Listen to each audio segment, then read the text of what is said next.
Mark chapter 6. Jesus left that place and came to his hometown. His disciples followed him. On the Sabbath, he began to teach in the synagogue. Many who heard him were surprised. Where did this man get all of this? What's this wisdom he's been given? What about the powerful acts accomplished through him? Isn't this the carpenter? Isn't this Mary's son and the brother of James, Joseph, Judas, and Simon? Aren't his sisters here with us? They were repulsed by him and fell into sin. Jesus said to them, "Prophets are honored everywhere except in their own hometowns, among their relatives, and in their own households." He was unable to do any miracles there, except that he placed his hands on a few people and healed them. He was appalled by their disbelief. Then Jesus traveled through the surrounding villages teaching. He called for the 12 and sent them out in pairs. He gave them authority over unclean spirits. He instructed them to take nothing for the journey except a walking stick, no bread, no bags, and no money in their belts. He told them to wear sandals, but not to put on 2 shirts. He said, "Whatever house you enter, remain there until you leave that place. If a place doesn't welcome you or listen to you, as you leave, shake the dust off your feet as a witness against them." So they went out and proclaimed to the people that people should change their hearts and lives. They cast out many demons, and they anointed many sick people with olive oil and healed them. Herod the king heard about these things because the name of Jesus had become well known. Some were saying, "John the Baptist has been raised from the dead, and this is why miraculous powers are working through him." Others were saying, "He is Elijah." Still others were saying, "He is a prophet like one of those ancient prophets." But when Herod heard these rumors, he said, "John, whom I beheaded, has been raised to life." He said this because Herod himself had arranged to have John arrested and put in prison because of Herodotus, the wife of Herod's brother Philip. Herod had married her, but John told Herod, "It's against the law for you to marry your brother's wife." So Herodotus had it in for John. She wanted to kill him, but she couldn't. This was because Herod respected John. He regarded him as a righteous and holy person, so he protected him. John's words greatly confused Herod, and yet he enjoyed listening to him. Finally, the time was right. It was on one of Herod's birthdays, when he had prepared a feast for his high-ranking officials and military officers and Galilee's leading residents. Herod's daughter, Herodotus, came in and danced, thrilling Herod and his dinner guests. The king said to the young woman, "Ask me whatever you wish, and I will give it to you." Then he swore to her, "Whatever you ask, I will give to you, even as much as half of my kingdom." She left the banquet hall and said to her mother, "What should I ask for?" "John the Baptist's head," Herodotus replied. Hurrying back to the ruler, she made her request. "I want you to give me John the Baptist's head on a plate, right this minute." Although the king was upset because of his solemn pledge and his guests, he didn't want to refuse her. So he ordered a guard to bring John's head. The guard went out to the prison, cut off John's head, brought his head on a plate, and gave it to the young woman, and she gave it to her mother. When John's disciples heard what had happened, they came and took his dead body and laid it in a tomb. The apostles returned to Jesus and told him everything they had done and taught. Many people were coming and going, so there was no time to eat. He said to the apostles, "Come by yourselves to a secluded place and rest for a while." They departed in a boat by themselves for a deserted place. Many people saw them leaving and recognized them, so ran ahead from all the cities and arrived before them. When Jesus arrived and saw a large crowd, he had compassion on them because they were like sheep without a shepherd. Then he began to teach them many things. Late in the day, his disciples came to him and said, "This is an isolated place, and it's already late in the day. Send these people away so they can go to the surrounding countryside and villages and buy something to eat for themselves." He replied, "You give them something to eat." But they said to him, "Should we go off and buy bread worth almost 8 months' pay and give it to them to eat?" He said to them, "How much bread do you have? Take a look." After checking, they said, 5 loaves of bread and 2 fish. He directed the disciples to seat all the people in groups, as though they were having a banquet on the green grass. They sat down in groups of hundreds and in groups of 50s. He took the 5 loaves and the 2 fish, looked up to heaven, blessed them, broke the loaves into pieces, and gave them to his disciples to set before the people. He also divided the 2 fish among them all. Everyone ate until they were full. They filled 12 baskets with the leftover pieces of bread and fish. About 5,000 had eaten. Right then, Jesus made his disciples get into the boat and go ahead to the other side of the lake, toward Bethsaida, where he dismissed the crowd. After saying goodbye to them, Jesus went up onto a mountain to pray. Evening came, and the boat was in the middle of the lake, but he was alone on the land. He saw his disciples struggling. They were trying to row forward, but the wind was blowing against them. Very early in the morning he came to them, walking on the lake. He intended to pass by them. When they saw him walking on the lake, they thought he was a ghost, and they screamed. Seeing him was terrifying to all of them. Just then he spoke to them. "Be encouraged. It's me. Don't be afraid." He got into the boat, and the wind settled down. His disciples were so baffled that they were beside themselves. That's because they hadn't understood about the loaves. Their minds had been closed so that they resisted God's ways. When Jesus and his disciples had crossed the lake, they landed at Gennesaret, anchored the boat, and came ashore. People immediately recognized Jesus and ran around that whole region, bringing sick people on their mats to whatever they heard he was. Wherever he went, villages, cities, or farming communities, they would place the sick in the marketplaces and beg him to allow them to touch even the hem of his clothing. Everyone who touched him was healed.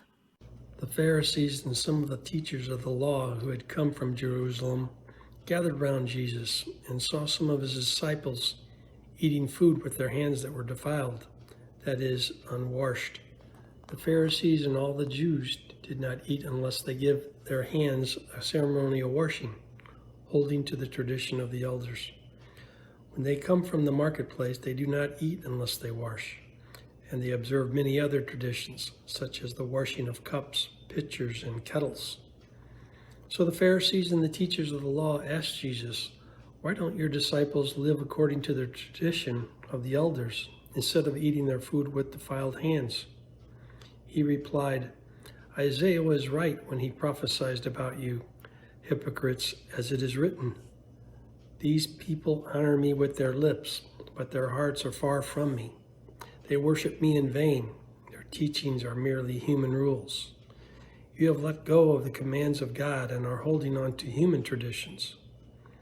Jesus continued, "You have a fine way of setting aside the commands of God in order to observe your own traditions.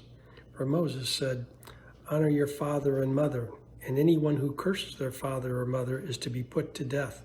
But you say that if anyone declares that what might have been used to help their father or mother is korban, that is, devoted to God, then you no longer let them do anything for their mother or father. Thus you nullify the word of God by your tradition that you have handed down, and you do many things like that." Again, Jesus called the crowd to him and said, "Listen to me, everyone, and understand this. Nothing outside a purse can defile them by going into them. Rather, it is what comes out of a person that defiles them." After he had left the crowd and entered the house, his disciples asked him about this parable. "Are you so dull?" he asked. "Don't you see that nothing that enters a person from the outside can defile them?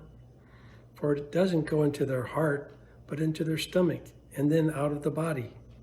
In saying this, Jesus declared all foods clean. He went on, "What comes out of a person is what defiles them. For it is from within, out of a person's heart, that evil thoughts come. Sexual immorality, theft, murder, adultery, greed, malice, deceit, lewdness, envy, slander, arrogance, and folly. All these evils come from inside and defile a person." Jesus left that place and went to the vicinity of Tyre. He entered a house and did not want anyone to know it, yet he could not keep his presence secret. In fact, as soon as she heard about him, a woman whose little daughter was possessed by an impure spirit came and fell at his feet.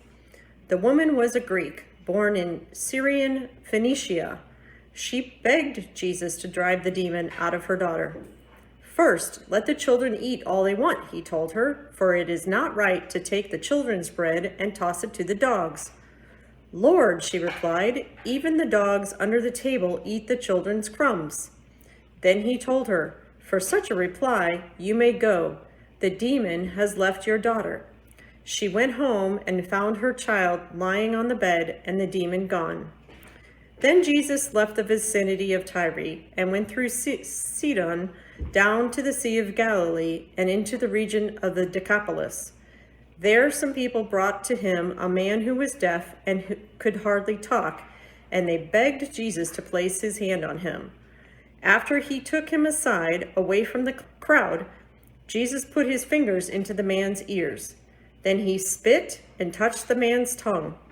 He looked up to heaven and with a deep sigh said to him, "Ephphatha," which means "be opened." At this, the man's ears were opened, his tongue was loosened, and he began to speak plainly. Jesus commanded them not to tell anyone, but the more he did so, the more they kept talking about it. People were overwhelmed with amazement. "He has done everything well," they said. "He even makes the deaf hear and the mute speak." Mark chapter 8. In those days, when again a great crowd had gathered, and they had nothing to eat, he called his disciples to him and said to them, "I have compassion on the crowd, because they have been with me now 3 days and have nothing to eat. And if I send them away hungry to their homes, they'll faint on the way, and some of them have come from far away." And his disciples answered him, "How can one feed these people with bread here in this desolate place?" And he asked them, "How many loaves do you have?" They said, 7. And he directed the crowd to sit down on the ground. And he took the 7 loaves, and having given thanks, he broke them and gave them to his disciples to set before the people. And they set them before the crowd. And they had a few small fish, and having blessed them, he said that these also should be set before them. And they ate and were satisfied. And they took up the broken pieces left over, 7 baskets full. And there were about 4,000 people, and he sent them away. And immediately he got into the boat with his disciples and went to the district of Dalmanutha. The Pharisees came and began to argue with him, seeking from him a sign from heaven to test him. And he sighed deeply in his spirit and said, "Why does this generation seek a sign? Truly, I say to you, no sign will be given to this generation." And he left them, got into the boat again, and went to the other side. Now they had forgotten to bring bread, and they had only 1 loaf with them in the boat. And he cautioned them, saying, "Watch out. Beware of the leaven of the Pharisees and the leaven of Herod." And they began discussing with one another the fact that they had no bread. And Jesus, aware of this, said to them, "Why are you discussing the fact that you have no bread? Do you not yet perceive or understand? Are your hearts hardened? Having eyes, do you not see? And having ears, do you not hear? And do you not remember when I broke the 5 loaves for the 5,000, how many baskets full of broken pieces did you take up?" They said to him, 12. "And the 7 for the 4,000, how many baskets full of broken pieces did you take up?" And they said to him, 7. And he said to them, "Do you not yet understand?" And they came to Bethsaida, and some people brought to him a blind man and begged him to touch him. And he took the blind man by the hand and led him out of the village. And when he had spit on his eyes and laid his hands on him, he asked him, "Do you see anything?" And he looked up and said, "I see people, but they look like trees walking."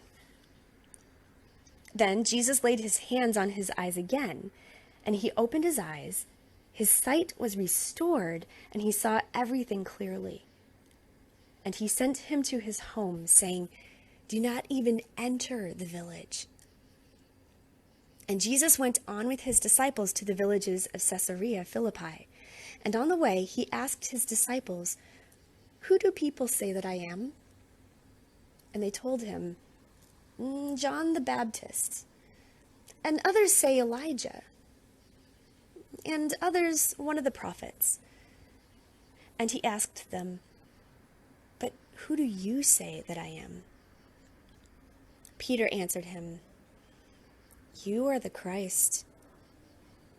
And he strictly charged them to tell no one about him. And he began to teach them that the Son of Man must suffer many things, and be rejected by the elders, and the chief priests, and the scribes, and be killed, and after 3 days rise again. And he said this plainly. And Peter took him aside and began to rebuke him. But turning and seeing his disciples, he rebuked Peter and said, "Get behind me, Satan, for you are not setting your mind on the things of God, but on the things of man." And calling the crowd to him with his disciples, he said to them, "If anyone would come after me, let him deny himself and take up his cross and follow me. For whoever would save his life will lose it, but whoever loses his life for my sake and the gospel's will save it. For what does it profit a man to gain the whole world and forfeit his soul? For what can a man give in return for his soul? For whoever is ashamed of me and of my words in this adulterous and sinful generation, of him will the Son of Man also be ashamed when he comes in the glory of his Father with the holy angels."